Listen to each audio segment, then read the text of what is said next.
Hello, xin chào anh em nhé. Hôm nay mình sẽ review chiếc Leopard R3, bản Bluetooth đầu tiên của dòng Leopard R3 và là bản anh em sử dụng nhiều nhất. Hôm nay mình sẽ review chi tiết cho anh em. Cùng mở hộp nhé. Đây là logo của Leopard, không có gì đáng chú ý. Đây là bảng hướng dẫn, còn tiếng Anh và tiếng Nhật nhé. Chưa có tiếng Việt, bên mình hỗ trợ anh em cách kết nối nhé. Đây, cáp Type C anh em nhé. Cáp này nói chung là khá là dài, anh em dùng rất là tiện lợi và đa năng. Anh em có thể dùng cáp custom cũng được. Và đây nhân vật chính của chúng ta này, bản Leopard R3 TKN đây. Hôm nay mình sẽ review chiếc TKL cho anh em. Nhìn chung là khá là chắc chắn, cầm trên tay khá chắc chắn anh em ạ.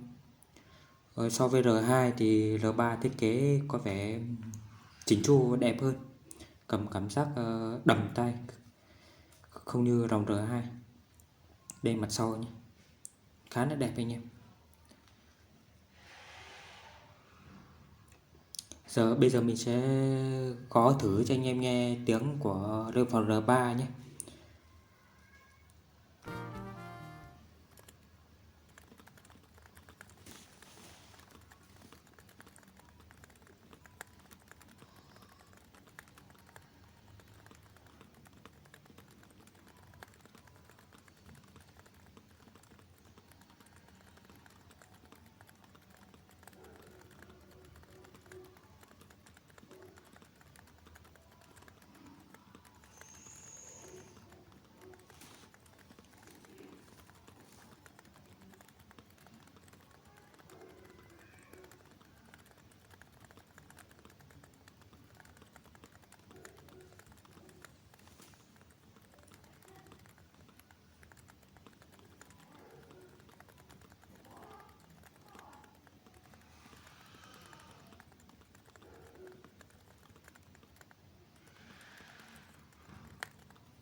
Đây, bây giờ show test đã xong cho anh em trải nghiệm. So this is my first Topper.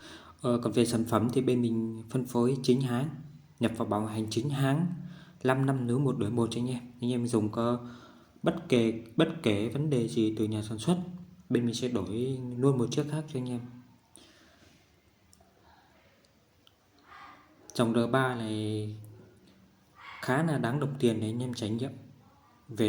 Thứ nhất về thiết kế, thứ hai về kết nối rất đa năng, kết nối rất là đa năng cho anh em. Anh em mua thì liên hệ qua bếp trên Facebook của shop mình nhé. Mình cũng có bán qua Shopee cho anh em nhé.